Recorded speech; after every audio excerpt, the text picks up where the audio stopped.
হারে সল পড়ছে এখন আমরা উঠেছি তিনবারে উঠেছি কারবার সল পড়ছে আমরা অত মানে বুঝিনি যে আমাদের বাচ্চা বেশি খুন করলে তো আমাদের কাছে তো যায়নি যে আমরা খোঁজাখাজি করবো অল্পক্ষণ হলে বাচ্চার নগর আমি নানি হয় এটিও থাকে মায়ের বাড়ির পাশে আছে ওর বাচ্চা থাকে ভাত খেয়ে আমি ওখানে শুনতেছি বিশ্বনাথ তো গ্রামত করছে একজন সাইকেল চিকিৎসা করছে দুই তিন ওটাই নাই করছে না তা আমি মনে করছি ঠিক ওটা অ্যাক্সিডেন্ট হতে পারে তো পরে বাইরে দেখি করছে ওই আশ্রয়গঞ্জরা ফল তিনটে নাই হেরে গেছে কিছুক্ষণ পরে শুনি পারিত পড়ছে পরে একজনে ওখান থেকে মহিলা একটা তুলছে আর ওই সার্ফেস আছে তারা মনে করেন আছে এটা এখানে পাশে আর একটা মধ্যে পাশে আসে দেখি একটা বাচ্চাকে একটা মহিলা উঠাইছে উঠানোর পরে আর ফায়ার সার্ভিসের টিম আছে আসে ওই ফায়ার সার্ভিসের টিম আবার হাতাহাতি করে খোঁজাখুঁজি করে একটা বাচ্চাকে ওই দিকে নিয়ে যেয়ে বসে রাখছে ওঠানোর পরে আর একটাকে খুঁজে ফায়ার সার্ভিসের টিম সবগুলোকে উঠাইছে তিনটা সর্বমোট ওই তিনটা বাচ্চাই কিন্তু মরা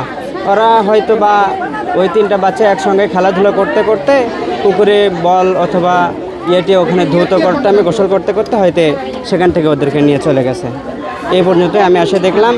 আর আগের যে পূর্বের একটা ঘটনা আমরা এখানে আসেই শুনলাম আমাদের গ্রামের একজন বয়োজ্যেষ্ঠ মুরব্বী সেই মুরব্বী আমাদের হচ্ছে বাহারুদ্দিন নাম আমার সম্পর্কে মামা হয় ওনার বাবা এর আগে ওনাকে বলে 3 দিন এই পুকুরে বলে ডুবিয়ে রাখছিল মানে কাচের ঘরে নাকি এরকম আমরা শুনতে পেলাম আজকে এই ঘটনাটা এখানে আসার পরে আমরা শুনতে পেলাম। আমরা সংবাদ পাই যে কালু থানাধীন মুরইল ইউনিয়নের ভালতা আদর্শ গুচ্ছ গ্রামে 3 জন শিশু পুকুরে ডুবে মারা যায়।